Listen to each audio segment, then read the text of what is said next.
বন্ধুরা, এই মুহূর্তের সবচেয়ে গুরুত্বপূর্ণ এবং চাঞ্চল্যকর যে বিষয়টি সেটি হচ্ছে ওবিসি সংরক্ষণ নিয়ে কলকাতা হাইকোর্টের যে রায়, তাতে সমস্ত ওবিসি সম্প্রদায়ের মানুষ আর ওবিসি নেই, তাদের সমস্ত কার্ডকে বেআইনি বলে চিহ্নিত করা হয়েছে এবং আগামীতে নতুন করে যে ওবিসি ক্যাটাগরির কার্ড তৈরি হবে, কারা তৈরি হবে তার সঠিক নিয়মকানুন নির্দেশ করে রাজ্য সরকারকে বিধানসভায় বিল পাস করতে বলা হয়েছে।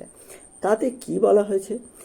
তাতে সবাই যেভাবে এই প্রচারটা চালাচ্ছে তাতে বোঝা যাচ্ছে যে যারা ওবিসি এ ক্যাটাগরিতে ছিলেন তাদের আর ওবিসি ক্যাটাগরি থাকবে না, মানে মুসলিমরা কি আর ওবিসি ক্যাটাগরিতে থাকবে না। এটা হচ্ছে $1 বিলিয়ন প্রশ্ন।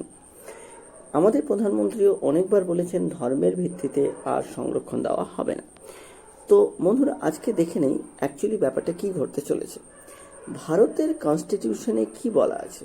ভারতের কনস্টিটিউশনে বলা আছে যে সম্প্রদায়, মন্ডল কমিশন বলছে, যে সম্প্রদায়, যে জনজাতি একটু ব্যাকওয়ার্ড ক্লাস, পিছিয়ে পড়া সম্প্রদায়, তাদেরকে সংরক্ষণ দিতে হবে এবং সেটা ওবিসি সংরক্ষণের মধ্যেই পড়বে। এখন এই সাচার কমিটির রিপোর্ট যেটা হয়েছিল সেই অনুযায়ী 2010 সালে বামফ্রন্টের পটভূমি রচনা করে এবং ঘোষণা করে, কিন্তু তারা সেটা লাগু করতে পারেনি। সরকার চেঞ্জ হয়, মমতা ব্যানার্জি সেটা লাগু করে। এর মধ্যে কোনো রকমের সমস্যা নেই। সমস্যা যেটা দাঁড়িয়েছে, ওবিসি এ এবং বি ক্যাটাগরি 10+7 17তে ভাগ করে দেওয়া হয়েছে। এর মধ্যে সমস্যা হচ্ছে এটাই যে যখন ওবিসি এ ক্যাটাগরি তৈরি করা হলো, তার মধ্যে প্রচুর মুসলিম সম্প্রদায়ের যে পিছিয়ে পড়া সম্প্রদায় আছে তাদেরকে ঢোকানো হয়েছে। এই যে ঢোকানো হয়েছে, এই ঢোকানোটা কেন হয়েছে তার সঠিক কারণ নাকি সরকার সে সময় যে অ্যাক্ট আছে, যে বিল পাস করেছিল, সেখানে দেখায়নি। তো ঠিক আছে, তাই বলে কি টোটাল ওবিসি এ বা মুসলিমরা সংরক্ষণ থেকে বাদ হয়ে গেল?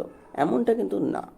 অ্যাকচুয়ালি সংবাদ মাধ্যমগুলো এমনভাবে প্রচার করছে যাতে এরকম মনে হয় যে সমস্ত মুসলিমরা ওবিসি থেকে বের হয়ে গেল এবং নতুন করে যে ওবিসি কার্ড হবে তাতে শুধু হিন্দুদের কার্ড, ওবিসি কার্ড দেওয়া হবে। ব্যাপারটা কিন্তু সেটা নয়। ব্যাপারটা হচ্ছে নতুন করে যখন কার্ড দেওয়া হবে তখন এই সমস্ত মুসলিম সম্প্রদায়ের মানুষই আবার নতুন করে ওবিসি কার্ড পাবে। নতুন করে শুধু ওবিসি কার্ড পাবে তাই নয়, এরা কিন্তু সমস্ত বৈধভাবে ওবিসি কার্ড পেতে পারে। তার কারণ এখানে বলা আছে, ইন্ডিয়ান কনস্টিটিউশনের ধারা যেটা রয়েছে, যেখানে এনসিবিসি যে নিয়ম অনুযায়ী এই সংরক্ষণ লিস্ট তৈরি করে, সেই সংরক্ষণ অনুযায়ী তাদের যারা পিছিয়ে পড়া সম্প্রদায়, তারা কিন্তু যে জাতিরই হোক, যে সম্প্রদায়েরই হোক, তারা কিন্তু ওবিসি সংরক্ষণের আন্ডারে আসবে। এটা কিন্তু কনস্টিটিউশনে বলা আছে। তো সরকার কি করতে চলেছে, অলরেডি আপনারা শুনেছেন যে মমতা ব্যানার্জি সরকার কিন্তু ঘোষণা করেছে যে তার এই নিয়ম মানে না।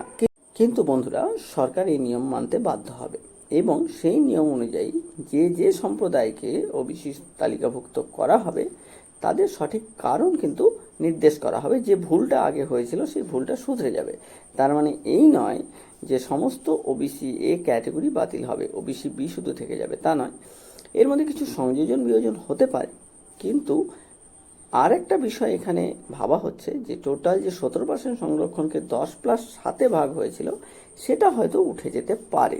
তো বন্ধুরা, সবই হচ্ছে সম্ভাবনাময় এবং আগামীতে কি হচ্ছে সেটা আমরা সময় আসলেই দেখতে পাবো। তো দেখতে থাকুন ভিডিও। ধন্যবাদ সঙ্গে থাকার জন্য।